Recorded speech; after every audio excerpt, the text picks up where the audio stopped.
ভারতবাসী ভালোবাসি মহান আমার দেশ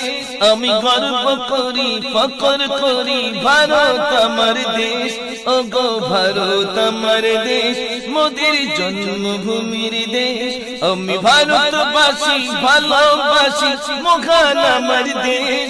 আমি গর্ব করি ফখর করি ভারত আমার দেশ ওগো ভারত আমার দেশ মোদের জন্মভূমির দেশ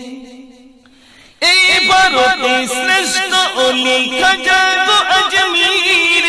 বাদশাহীদের উচ্চ শিখর বাদশা আলমগীর এই ভারতে শ্রেষ্ঠ ওলি খাজা গো আজমির বাদশাহীদের উচ্চ শিখর বাদশা আলমগীর তাদের অবদানে শ্রমদানে গড়ল মোদের দেশ ওগো ভারত আমার দেশ।